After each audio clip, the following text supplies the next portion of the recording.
स्वागत है आप सभी का ब्रजवानी के यूट्यूब चैनल पे। और जैसा कि चारों तरफ इस समय चर्चा का विषय है राम मंदिर, तो आज हम भी इसी विषय में बात करेंगे। और हम सबके लिए बहुत ही हर्ष का विषय है कि जिनके बारे में हम बचपन से सुनते आ रहे हैं और जिनकी कहानियाँ सुनकर हम बड़े हुए हैं, आज उनका एक भव्य मंदिर बनने जा रहा है अयोध्या में। तो इस मंदिर के पीछे का इतिहास क्या है, राम जी का चरित्र, इस सब विषय पे आज हम जानकारी लेंगे। और हमारे साथ स्टूडियो में आज मौजूद हैं श्री जी रमन योगी जी महाराज, जो कि श्री विद्या साधक अंतर्राष्ट्रीय ज्योतिषाचार्य हैं। तो योगी जी, आपका बहुत बहुत स्वागत हमारे आज के इस कार्यक्रम में। तो योगी जी, चारों तरफ से इस समय राम मंदिर की धूम है, सभी लोग बहुत ज़्यादा खुश हैं। तो सबसे पहले अगर हम राम जी के चरित्र के बारे में बात करें, तो उनके चरित्र के बारे में मैं चाहूँगी कि आप हमारे दर्शकों को कुछ बताएं। देखिए, राम जी के बारे में कुछ भी बोलना ठीक वैसी ही बात है जो बाबा तुलसीदास कह के गए हैं कि सब जानत प्रभु प्रभुता सोई, तदब कहें बिन रहा न कोई। तो राम जी के चरित्र पे मैं क्या बोलूँगा, ये सोच करके ही मुझे अपने आप पर हंसी आ रही है, क्योंकि परमात्मा पर किसी मनुष्य का क्या वश है कि उनके चरित्र पर वो कुछ बोल सके। लेकिन फिर भी आपका जो प्रश्न है वो समाज के हितार्थ है, संदेश के युक्त है। तो इसमें हम अगर देखें राम जी के विशाल व्यक्तित्व को, तो उस व्यक्तित्व के अंदर आप बहुत सारी ऐसी चीज़ें हैं जिन्हें आप अगर गौर करें तो आपको लगेगा कि रामचरितमानस या राम जी की कथा घर घर में, जो आपने कहा कि हम कहानी सुनते आए हैं बचपन से, राम हमारी रग रग में समाये हैं, हमारे घर में तो समाये ही हैं, हमारे व्यक्तित्व में, हमारी जीवन शैली में, सब में समाये हुए हैं। समय की धारा में कुछ प्रभाव जरूर आए हैं। एक समय था कि जब हर घर में रामचरितमानस होती थी, हर घर में राम कथा का आयोजन होता था, अखंड रामायण, सुंदरकांड, ये सब हम देखते हुए बड़े हुए हैं। तो ऐसा क्या था कि अन्य देवी देवताओं के होते हुए भी राम जी इतने लोकप्रिय हुए भारतीय जनमानस और भारतीय संस्कृति में? उसका सबसे बड़ा कारण यह है कि जब हम रामचरितमानस या महर्षि वाल्मीकि रामायण का अध्ययन करते हैं, आपको जानकर आश्चर्य होगा कि 350 महाकवियों ने रामायण लिखी है, अलग अलग भाषाओं में, अलग अलग देशों तक ने लिखी है। और यही कारण है कि जब राम जी का जो मंदिर बनने जा रहा है, उसमें 150 से करीबन देशों से जो है मिट्टी, पानी और वहाँ से चीज़ें आई और लेके आए। क्यों? महाराज राम चक्रवर्ती सम्राट थे। चक्रवर्ती का मतलब ये हुआ कि जो है जो संपूर्ण विश्व के राजा थे जो है। तो राम जी का जो विशाल व्यक्तित्व है उसमें यह है कि एक भी आदर्श जो है पुत्र हैं। अगर उनको देखा जाए तो वो एक आदर्श भाई हैं, आदर्श मित्र हैं। इसके साथ में उन्होंने सबसे बड़ी जो विशेषता उनके जीवन की है वो ये है कि राम को जीवन में कई प्रकार की विषमताएं आईं, लेकिन राम ने कभी भी उनका बहुत डट कर के मुकाबला किया, ना कि कभी किसी चीज़ को लेकर के वो हतोत्साहित हुए या किसी चीज़ को लेकर के उनका मन में कुंठा का भाव रहा हो। राम जी ने हमेशा, ऐसा कहा जाता है कि राम जी कभी खिलखिला के नहीं हंस पाए अपने जीवन काल में, हमेशा मुस्कुराते रहे। तो उसका जो कारण है वो ये है कि राम जी का जो, इसीलिए उनको मर्यादा पुरुषोत्तम कहते हैं। उन्होंने कभी अपनी मर्यादा का उल्लंघन नहीं किया। अगर जब उनको एक आदर्श राजा के रूप में देखा जाए तो उन्होंने ऐसे निर्णय लिए कि जो इतिहास में कोई ले नहीं सकता। आदर्श भाई के रूप में देखा जाए तो उन्होंने अपने भाइयों के साथ किस तरह का उनका वातावरण था वो सब आपको पता है। मित्र के रूप में उन्होंने सुग्रीव के साथ मित्रता हो या विभीषण के साथ हो या अन्य वानर सेना या अन्य लोगों के साथ, उनकी निषाद राज के साथ मित्रता हो, उन्होंने चाहे छोटे से छोटा, बड़े से बड़ा व्यक्तित्व क्यों ना रहा हो, अगर उनके साथ मित्रता का भाव है, मित्रता का आदर्श शिष्य रहे।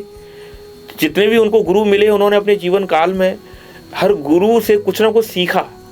चाहे वो विश्वामित्र से उनका जो प्रारंभिक शिक्षा हुई हो, वशिष्ठ जी से, क्षमा कीजिएगा, वशिष्ठ जी ने उनको प्रारंभिक शिक्षा दी हो, बाद में उन्होंने विश्वामित्र से शिक्षा ग्रहण की यंत्र तंत्र मंत्र में, और आखिरी में महर्षि अगस्त्य ने उन्हें आदित्य हृदय स्त्रोतम और नवदुर्गा का जो पाठ सिखाया, जैसे हम दुर्गा सप्तशती कहते हैं मार्कंडेय पुराण में जिसका वर्णन है, तो वो विद्या किसकी दी हुई थी? वो विद्या महर्षि अगस्त्य की दी हुई थी। तो ये महर्षि अगस्त्य ने उनको बताया कि आपको आदित्य हृदय सुश्रम करना है, आपको अगर जो है रावण पर विजय प्राप्त करनी है उसके पहले आपको 9 दिन का व्रत करना है। और तो ये सारी चीज़ें देखी जाए तो उन्होंने अपने गुरु का भी अक्षरशः हर चीज़ का पालन उन्होंने किया और आदर्श पिता भी वो रहे। उन्होंने जानते हुए भी कि ये मेरे पुत्र हैं, लेकिन संसार को भरोसा दिलाने के लिए कठिन से कठिन परीक्षाएं ली। तो कुल मिलाकर के देखा जाए तो राम का व्यक्तित्व जो है, उनके पिताजी ने 3 शादियां की, लेकिन वो पति के प्रति आदर्श पति भी, पत्नी के लिए एक आदर्श पति भी रहे। और वहाँ उन्होंने एक पत्नी व्रत धारण किया, जो उस समय के लिए बड़ी विरल घटना थी, क्योंकि उस जमाने में कई शादियां करने का चलन था। तो ऐसी स्थिति में अगर राम के व्यक्तित्व को देखें तो राम कहीं ना कहीं हमारे घर में हर व्यक्ति से मिलते जुलते हैं। हम अगर अपने घर में देखें नज़र डाल करके तो कहीं ना कहीं हमें लगेगा कि कोई ना कोई व्यक्ति किसी ना किसी प्रकार से राम के व्यक्तित्व को जी रहा है, चाहे वो भाई के रूप में जी रहा हो, मित्र के रूप में जी रहा हो, पिता के रूप में जी रहा हो, पत्नी के रूप में जी रहा हो, पति के रूप में जी रहा हो। तो सर्वत्र राम ही राम है, इसलिए राममय ये संपूर्ण सृष्टि है। और भारतीय संस्कृति में राम जो है एक संस्कृति का हिस्सा है, एक जीवन शैली है। राम भगवान तो है ही, इसके अलावा जो है उन परमेश्वर ने जो अमिट छाप छोड़ी है, हमें जीवन जीना सिखाया है, वो बहुत महत्वपूर्ण है। ये बात तो आपने बिल्कुल सही कही, लेकिन हम हमेशा जो हम सुनते आए हैं, हमने ये भी देखा कि भगवान होने के बावजूद उन्होंने जो अपने जीवन में इतने कष्ट सहे, माता सीता का उन्हें परित्याग करना पड़ा, वो वनवास पे रही, वो अपने राजमहल में रहे। तो ये कहीं ना कहीं दिखाता है कि भगवान होने के बाद भी उन्हें इतना कुछ झेलना पड़ा। तो उसके पीछे की वजह अगर आप बताएं हमें तो। देखिए, अगर हम ज्योतिषीय दृष्टिकोण से देखें तो चाहे बृहत पाराशर संहिता हो, बृहस्पति संहिता हो या गर्ग संहिता हो, जितनी भी हमारे ज्योतिष के महान ग्रंथ हैं, उनमें शुरुआत में ये बात दर्शाया गया है कि ये संपूर्ण सृष्टि जो है परमात्मा ने अपने अंशावतार और सृष्टि को चलाने के लिए ग्रहों की रचना की है। ये संपूर्ण ग्रह परमात्मा के शरीर से निकली वाली रश्मियाँ हैं, और ये रश्मियाँ पंच तत्वों को निर्धारित करती हैं। जो इस धरती पर जन्म लेता है वो पंच तत्वों से निर्मित होता है, जल, अग्नि, वायु, आकाश, पृथ्वी। तो इन 5 तत्वों का शरीर में जो भी आप कर्म करते हैं, वो कर्म को प्रभावित करती हैं ये रश्मियाँ जो है, जो आकाशीय पिंडों से निकलती हैं। ये आकाशीय पिंड स्वयं ब्रह्मांड में परमात्मा का अंश स्वरूप घूम रहे हैं। तो राम जी की अगर हम बात करें कि अगर व्यवहारिक दृष्टिकोण से, समाज को समझाने के दृष्टिकोण से, तो ज्योतिषीय दृष्टिकोण को लेना पड़ेगा कि इतने परमात्मा होने के बाद भी उन्होंने इतने कष्ट क्यों सहे। अगर हम ये बात फिलोसफिकल कहें, दर्शन शास्त्र के हिसाब से कहें कि नहीं, परमात्मा ने तो लोगों को ये सिखाया कि भाई प्रारब्ध तो सबको भोगना है, तो लोगों को शायद वो बात उतनी ठीक से समझ में नहीं आएगी जितना ज्योतिषीय दृष्टिकोण से आएगी। ज्योतिषीय दृष्टिकोण से अगर हम देखें तो परमात्मा भगवान श्री रामचंद्र ने अपने आप को मानव कहा। कभी उन्होंने स्वयं अपने मुख से कभी ये नहीं कहा कि मैं परमेश्वर हूँ। परमेश्वर तो भगवान तो हमने माना उनको, और उन्होंने उस चरित्र को जिया, इसलिए वो भगवान के अंशावतार है। अब अगर हम उसकी ज्योतिषीय दृष्टिकोण की बात करें तो महर्षि वाल्मीकि ने इसका बड़ा सुंदर वर्णन किया है। तो बालकांड में अगर आप जाएंगे तो 8वें और 9वें दोहे में जो है उन्होंने भगवान श्री राम के जन्म के समय का और 5 ग्रहों का वर्णन किया, जिसे मैंने जो है मेहनत करके बाकी जो छाया ग्रह थे, अन्य कुछ ग्रह छूटे हुए थे, उनको उनके दृष्टिकोण से, जीवन शैली को देखते हुए निर्धारित किया कि ये ग्रह यहाँ बैठा होगा, इसकी वजह से उनके जीवन में ये चीज़ आई। 5-7 ग्रहों के बारे में तो वाल्मीकि जी से लेकर के कुछ और भी बाद में विद्वान आए जिन्होंने वर्णन किया, लेकिन राहु केतु के बारे में किसी ने कोई वर्णन नहीं किया है। तो उनके व्यक्तित्व को देखा, उस पर अध्ययन किया, और महर्षि वाल्मीकि रामायण में जो जब उन्होंने बताया कि भगवान श्री राम का जो जन्म था वो जो है जब हुआ तो पुष्य नक्षत्र में और रामनवमी के दिन हुआ, और उस समय दिन के दोपहर के 12 बजे का समय था, अभिजीत मुहूर्त था और कर्क राशि और कर्क लग्न में उनका जन्म हुआ। तो जब उनका जन्म हुआ तो जन्म के समय सारे ग्रह कौन कौन से कहाँ थे, तो अगर हम उनकी जन्म राशि के हिसाब से देखें तो कर्क लग्न में उनका चंद्रमा जो है लग्न भाव में गुरु के साथ बैठा हुआ है। पराक्रम भाव में राहु को बिठालते हैं। चतुर्थ भाव में माता का जो स्थान है वहाँ शनि को बिठाला। सप्तम स्थान में मंगल बैठे जो पत्नी का स्थान होता है। भाग्य स्थान में शुक्र के साथ में केतु विराजमान हुए। दसम स्थान में सूर्य विराजमान हुए और 11वें स्थान जिसे लाभ का स्थान कहते हैं वहाँ बुध विराजमान हुए। तो इस तरह से वो अपने 9 ग्रह 12 खानों में इस प्रकार उनके विराजमान होते हैं। ये ग्रह उनके व्यक्तित्व का निर्माण करते हैं। गुरु और केतु का लग्न में बैठना, मंगल का सप्तम में बैठना, शनि का चतुर्थ स्थान में बैठना और दसम स्थान में सूर्य का बैठना, ये उनके जीवन का पूरा चित्रण सामने रख देते हैं। अब इस चित्रण पर अगर अपन गौर करें कि भगवान राम के जीवन में विविधताएं क्यों रहीं, तो देखा जाए तो उनकी कुंडली में ऐसे महान योग होने के बावजूद हंस योग उनकी कुंडली में था, रुचक योग उनकी कुंडली में था, गज केसरी योग उनकी कुंडली में था, मालव्य योग उनकी कुंडली में था, कुलदीपक योग उनकी कुंडली में था, कीर्ति योग उनकी कुंडली में था। हजारों अगर योगों की हम गणना करते हैं तो योग पे योग निकलते जाते हैं, लेकिन मुख्य रूप से समाज में ज़्यादातर इन्हीं योगों की बातचीत होती है। शश योग हो गया, रुचक योग होगा। तो जब इन योगों के होते हुए भी भगवान राम, तो उसमें 2-3 चीज़ें बड़ी महत्वपूर्ण हुई उनके जीवन में कि राज तिलक हो रहा है साहब, राज तिलक के बाद जो है तुरंत दूसरे दिन उनको वनवास भोगना पड़ता है। शनि की 7.5 आई। चतुर्थ शनि ने माता के स्थान में बैठ करके माँ से दूर कर दिया उनको। और दसम स्थान में सूर्य और शनि आमने सामने हो जाए तो माता और पिता दोनों के लिए मार के कष्ट के कारक हो गए। तो जैसे ही वो दूर हुए पिता से तो पिता चल बसे। गुरु की नीच दृष्टि उच्च मंगल पे पड़ी तो मंगल और शनि भी उच्च के हो गए उनके चतुर्थ स्थान में। तो मंगल और शनि दोनों ने मिलकर के सुंदर पत्नी तो मिल गई उनको, चंद्रमा की दृष्टि थी तो पत्नी इतनी सुंदर के देखते ही संसार में सीता जैसा सौंदर्य किसी के पास नहीं था उस समय पे जो है, इसलिए उनके पिता ने स्वयंवर रचाया उनके लिए। जगत जननी स्वयं भगवती महालक्ष्मी स्वयं घर में आ गई, लेकिन मंगल और शनि ने क्या किया कि पत्नी का पूर्ण सुख नहीं लेने दिया। पत्नी पहले तो अब चूंकि जब उन्हें वनवास में जाना तो उन्हें कह दिया हम तो सब 14 साल तक ब्रह्मचर्य व्रत में रहेंगे, मुनि के वेश में रहेंगे। तो अब सुंदर पत्नी को लेकर के वन में गए तो वहाँ पत्नी सेवा रूप में एक सेविका के रूप में तो थी, लेकिन पत्नी के रूप में नहीं थी। उसके बाद उनका हरण हो गया। हरण होने के बाद जब वो वापस अयोध्या आए तो फिर एक प्रसंग आ गया कि साहब जो है उन्हें लोक लज्जावश जो है उन्हें माता सीता का जो है उन्हें वनवास देना पड़ा, तो वहाँ वो चली गई। तो इस तरह से मंगल ने उनके जीवन में खूब द्वंद्व मचाया जो है। मंगल के बारे में कहा जाता है कि मंगल बिना दंगल किए नहीं रहता, दंगल मतलब कुश्ती किए। और उधर शनि का साथ मिल गया। तो उस स्थिति में देखा जाए और राम अगर राहु तृतीय भाव का हो तो पराक्रम उनसे आज तक कोई जीता ही नहीं। राहु तृतीय पराक्रम भाव में बैठ करके राहु जितना पराक्रमी कौन है? देवताओं के सेनापति अगर मंगल है तो राक्षसों के सेनापति दैत्यों के सेनापति राहु हैं। तो राहु ने लेकर के उनको इतना जो है बलशाली और तेजवान बना दिया कि कोई शत्रु उनके सामने टिक नहीं सकता था जो है। इसके बाद लावेश में बुद्ध बैठ गया। तो वो राम जी की एक और बहुत सारे लोगों को ये जानकारी नहीं है, राम जी विनोदी स्वभाव के भी थे जो है। राम के बारे में बहुत सारे लोग, राम कभी खिलखिला के नहीं हंसे, लेकिन राम व्यंग्यात्मक लहजे में विनोद करते थे जो है।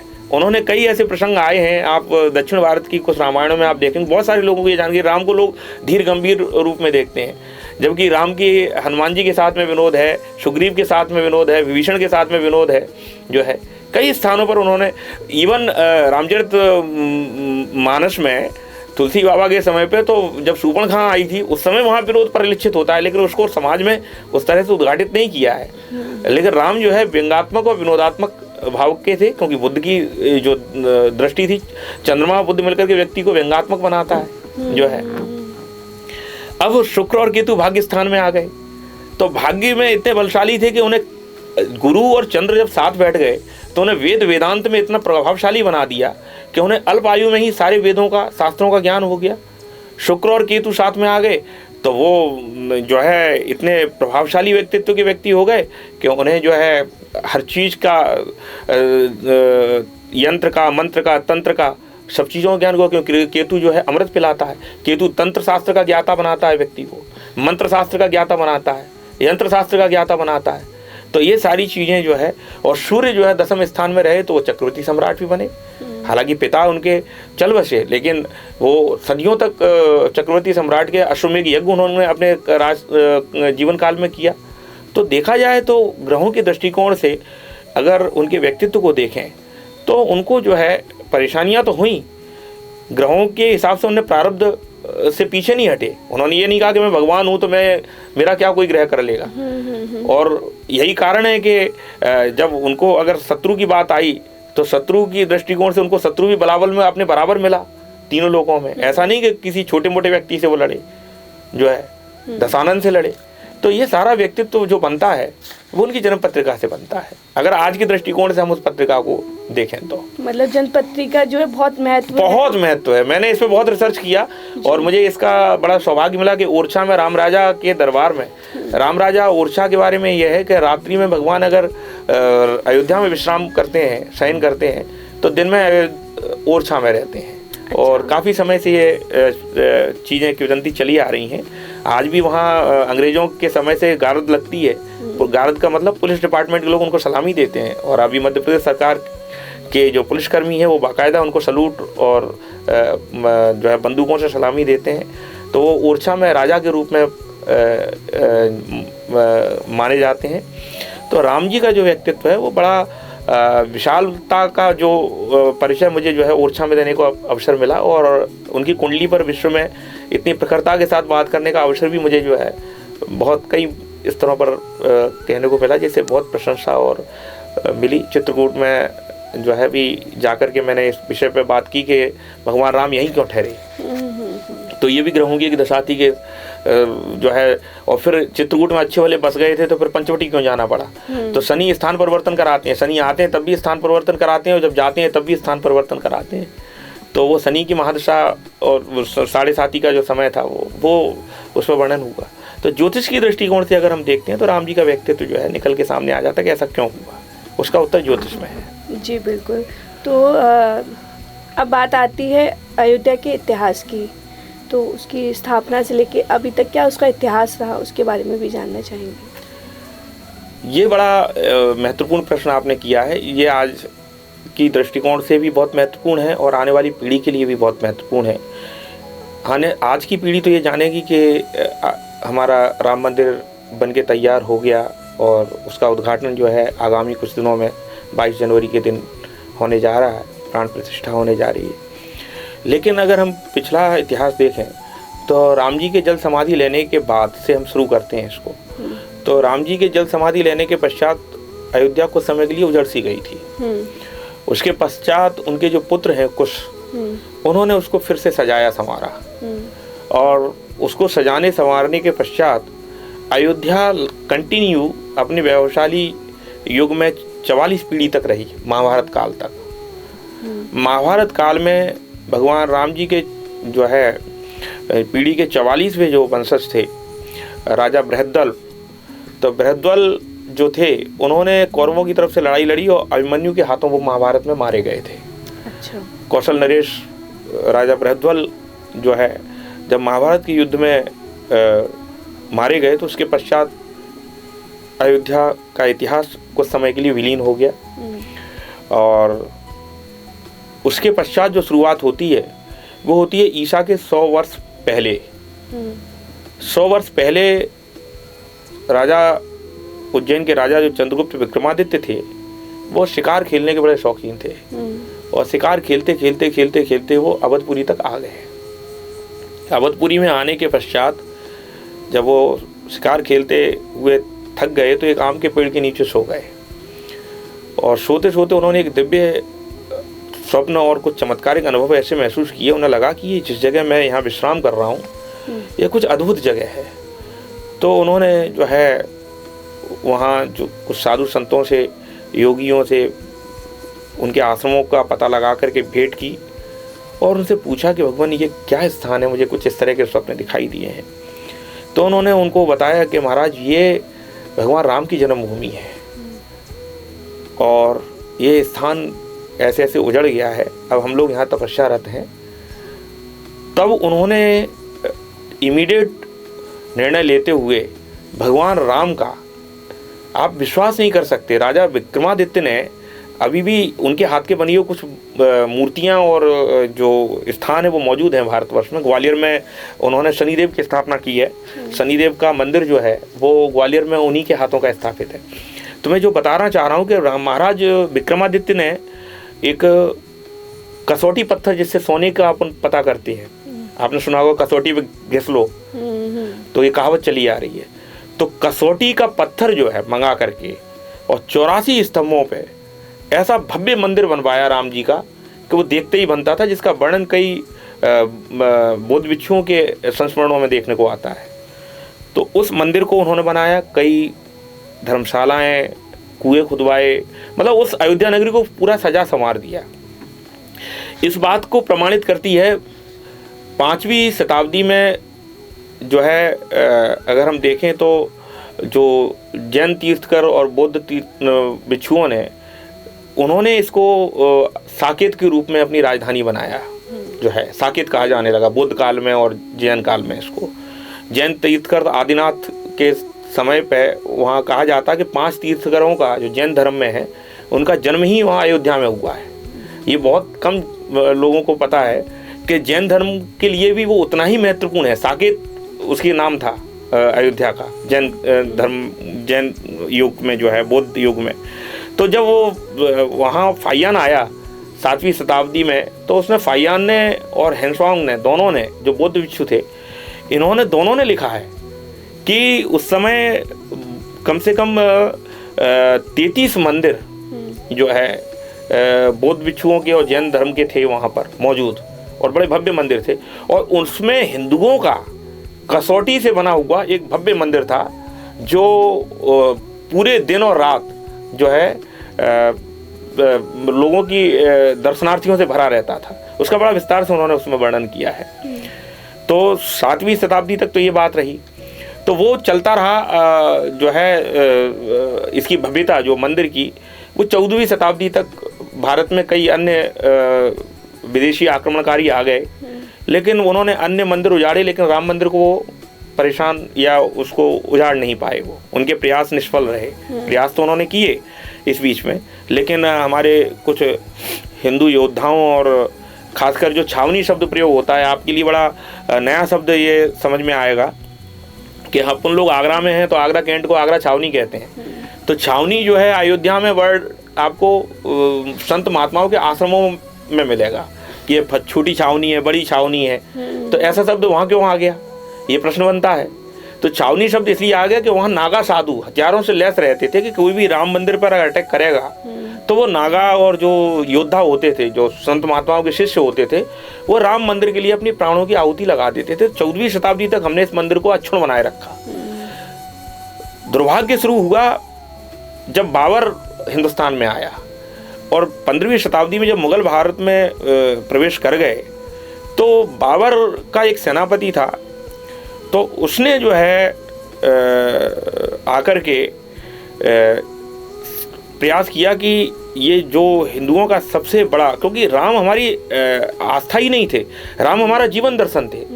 तो उन लोगों जय श्री राम के नारे लग करके जब युद्ध में लोग जाते थे तो उन्हें लगता था कि यार इनकी सबसे पहले तो इनकी जो मॉरल वैल्यूज हैं, जो इनके आराध्य हैं, उन पे चोट पहुंचाओ। तो उन्होंने शंकर जी के मंदिर उजाड़े, शाक्त संप्रदाय के मंदिर उजाड़े कई, और श्री राम जी का मंदिर उजाड़ने का प्रयास किया। और 1527 और 28 में आकर के उसने जो है वो मंदिर हमारा तोड़ दिया। और वहाँ तोड़ने के बाद 1527 से शुरू किया, 28 तक तोड़ा। 1 साल तक चली ये पूरी कार्यक्रम जो है, और 1 साल में तोड़ना और बनाना। उसने जो है अपने बाबर का सेनापति था ये, और इसने लेके क्या किया कि अपने बाबर को प्रसन्न करने के लिए वहाँ एक मस्जिद का निर्माण कराया। मस्जिद का निर्माण क्या था, वो आधा अधूरा निर्माण था। मंदिर को ही मूर्तियाँ हटा दी गई, उसी मंदिर को एक तरह से उसने मस्जिद में कन्वर्ट कर दिया। अब यहाँ ध्यान देने वाली बात यह है कि बहुत सारे लोग समझते हैं कि बाबर ने जो है मस्जिद बनवाई, जिसको हमने गिराया था 1992 में। तो वो मस्जिद जो है वो उसने नहीं, बाबर ने नहीं बनवाई। बाबर ने क्या है कि मॉडिफिकेशन करके उसको मस्जिद में कन्वर्ट कर दिया मंदिर को। मूर्तियाँ हटवा दी वहाँ से, जो भी हमारे प्रतीक चिन्ह थे उनको हटा दिया वहाँ से, और उसे अपनी इबादत खाना जो है बना दिया। लेकिन शुरुआत होती है उसके बाद जो है स्थिति एक अच्छी बीच में आई जहांगीर के और अकबर के शासनकाल में, कि उन्होंने ये प्रयास किया कि नहीं, अब इसको इनका स्थान है, ये हिंदुओं का धार्मिक स्थल है और उनकी आस्था का प्रतीक है, तो उसने एक चबूतरा जो है इबादत के लिए अलग कर दिया उनके लिए, मुसलमानों के लिए, और हिंदुओं के लिए एक स्थान अलग दे दिया चबूतरे के रूप में कि आप जो है यहाँ अपनी आराध्य देव को रखिए, पूजा पाठ करिए, जो भी करिए। लेकिन औरंगजेब जब आया, असली खेल वहाँ से शुरू हुआ। औरंगजेब ने आकर के सबसे पहले तो जो मंदिर था बिल्कुल उसका नामो निशान हटाया पूरी तरह से, और उसने एक बाबर की याद में पुनः एक सुंदर सी मस्जिद बाबरी मस्जिद के नाम से बनाई, जिसे जो है 6 दिसंबर 1992 को अयोध्या में ढाया गया। तो वो बेसिकली देखा जाए तो वो औरंगजेब के हाथ की बनी हुई मस्जिद थी, बाबरी मस्जिद थी। तो ये तो इसके यहाँ तक का टूटने तक का इतिहास रहा। इसके आगे का इतिहास आप जिस प्रकार जानना चाहेंगे बताऊंगा। जी हाँ, उसके बाद भी काफ़ी सारे आंदोलन हुए, काफ़ी विवाद रहा मस्जिद और मंदिर का, कि यहाँ पर राम मंदिर था कि यहाँ पर मस्जिद थी। काफ़ी लोगों ने संघर्ष लड़ा है उस चीज़ के लिए, तो वो भी काफ़ी लंबा मेरे ख्याल से रहा, तब जाके आज हमारे सामने ये घड़ी आई है कि फाइनली राम मंदिर वहाँ पर बना। जी, इसमें 2 बड़ी महत्वपूर्ण बातें हैं राखी जी, कि इस मंदिर की लड़ाई शुरुआत की थी निर्मोही अखाड़े ने सबसे पहले जी। और निर्मोही अखाड़े ने आज से नहीं, अंग्रेजों के ज़माने से शुरू की। सबसे पहले कानूनी लड़ाई हमने 1858 में लड़ी, इसकी शुरुआत की, और 1930 में फिर इस पे एक याचिका दायर की गई अंग्रेजों के ज़माने में ही। अंग्रेजों ने बड़ी धूर्तता की और वो चाहते थे कि ये मुद्दा बना रहे, वो चाहते तो इसको सॉर्ट आउट कर सकते थे, लेकिन उन्होंने नहीं किया। फिर 1949 में पुनः उस पर हमने 1949 में उसको काफ़ी जब नए प्रधानमंत्री पंडित जवाहरलाल नेहरू आए, तो उस समय जब ये मामला उनके समझ आया तो उन्होंने कहा कि इसको बंद कर दिया जाए, ताले लगा दिए जाएं। तो वहाँ इतिहास में एक कलेक्टर का नाम नहीं भूलना चाहिए, हमारी पीढ़ियों को पता होना चाहिए, के नायर।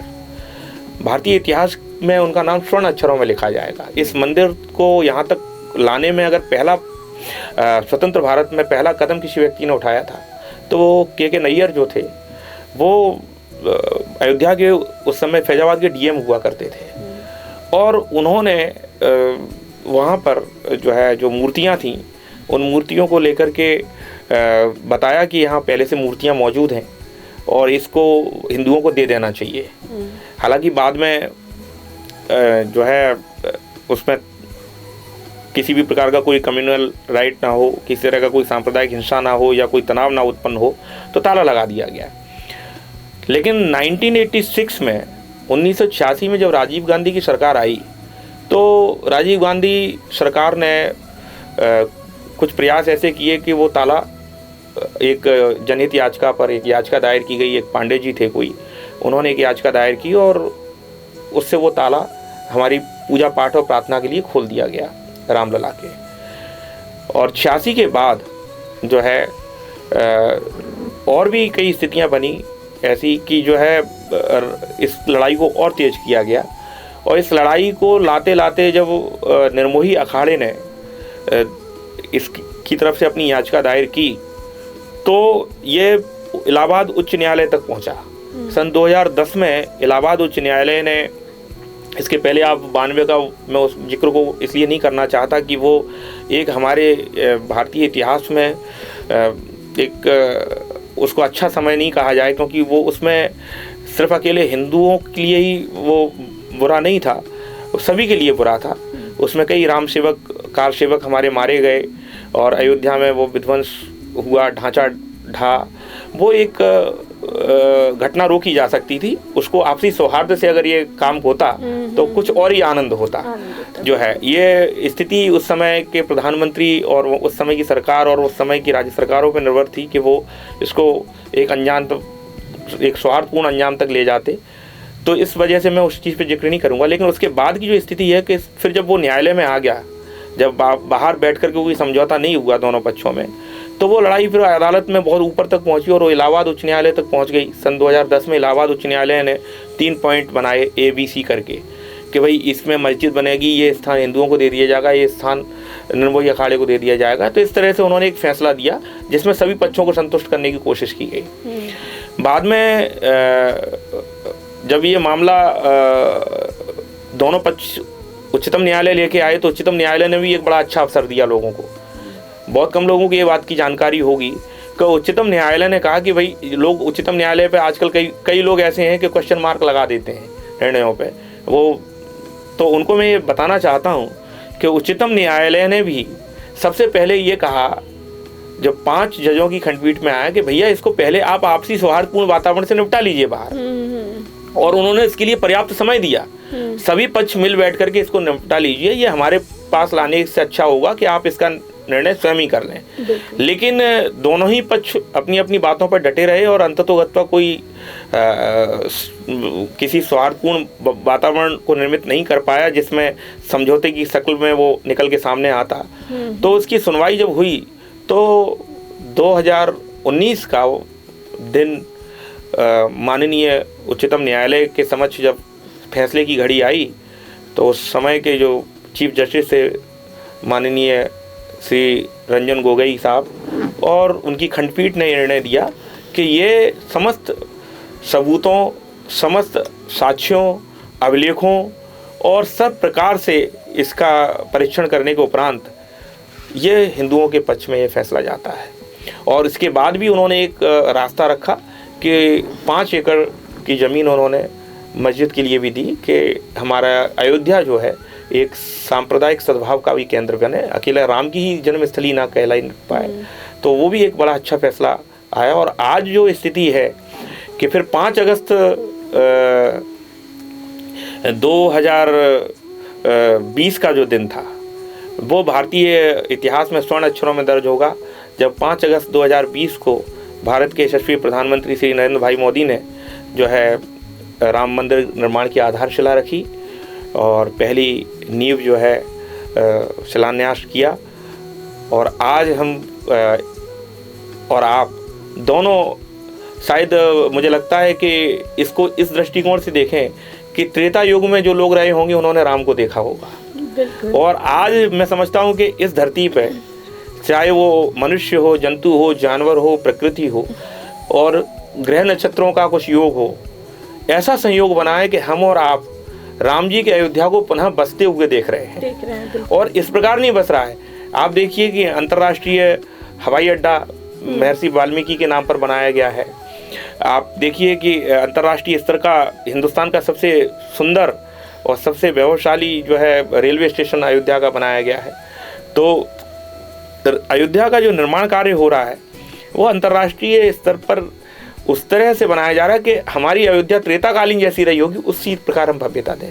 तो मैं समझता हूँ कि हमारे सभी उन हुतात्माओं को, जिसमें अशोक सिंघल जी रहे हों और भी जो हमारे देश के महान लोग रहे जिन्होंने इस कार्य के लिए अपना संत समाज के जो शंकराचार्य, दिवंगत शंकराचार्य हमारे कैलाशवासी हैं, उन सबको मैं प्रणाम करूंगा जिन्होंने हम लोगों के लिए ये सुंदर दर्शन करने का सौभाग्य प्रदान किया।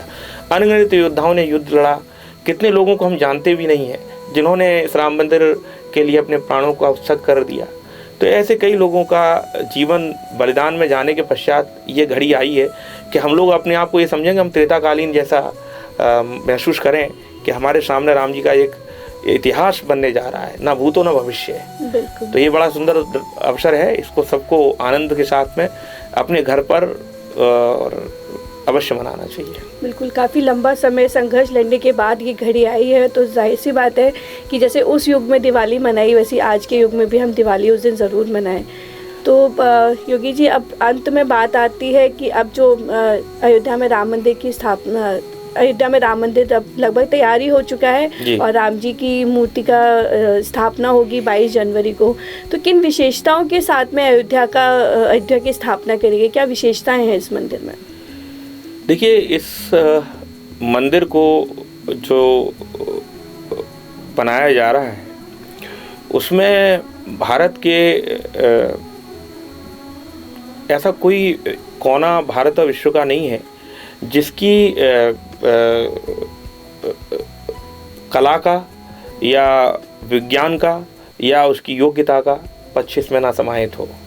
अभी जब ये मंदिर बनके तैयार हो रहा है तो इस मंदिर की जो भौगोलिक संरचना है, जो इसको जिस प्रकार से इसकी वास्तु की संरचना, अष्टकोणीय मंदिर है, 161 फीट ऊंचाई इसकी रखी गई है। और इस मंदिर में आप देखेंगे कि सबसे पहले हम बात करते हैं मूर्तियों की, तो मूर्तियों के लिए 3 जगह से पत्थर आए जो है, एक उड़ीसा से आया, दूसरा गंडक नदी नेपाल से आया और तीसरा राजस्थान से। और 3 जगह के कलाकारों को ये कार्य करने को दिया गया। तो अंततोगत्वा जब मूर्ति 3 कलाकारों ने बनाई तो राजस्थान की जो मूर्ति थी वो सिलेक्ट हुई है फाइनली प्राण प्रतिष्ठा के लिए। तीनों कलाकारों को सेपरेट इंडिपेंडेंट काम दे दिया गया, तीनों को विशेषताएं बता दी गई और तीनों को एक दूसरे से अलग करके अपनी कला दिखाने का अवसर प्रदान किया गया। दूसरा जो महत्वपूर्ण कार्य था वो इस मंदिर के लिए जो नक्काशी का काम था उसे भरतपुर और दौसा और राजस्थान के जो शिल्पी हैं उन्होंने इसकी दीवारों पर नक्काशी की है। ये बहुत कम लोगों को मालूम है कि ये नक्काशी का काम आज से नहीं चल रहा है, ये 1989 से ही कार्य चल रहा था और जो अब अपनी द्रुत गति में है। तो इसको उन कलाकारों ने अपने हाथों से कई वर्षों से सजो के कई लोगों ने इसमें अपनी कला का प्रदर्शन किया। इसके साथ में इसकी लकड़ी का जो काम है वो लकड़ी का सारा काम कन्याकुमारी के लोगों को दिया गया है जो है। और कुछ लोग कर्नाटक के हैं जिन्होंने इसकी जो खासकर जो काष्ठ कला है वो काष्ठ कला को जो है उकेरा है। जो दरवाजे हैं वो दरवाजे के लिए विशेष प्रकार की लकड़ी महाराष्ट्र से मंगाई गई है और उस पर हैदराबाद के लोग जो है उस पर सोने का परत चढ़ा करके सोने के दरवाजे बनाए जा रहे हैं भगवान के। तो ये एक बड़ी विशेषता है इसमें देखने को मिलेगी।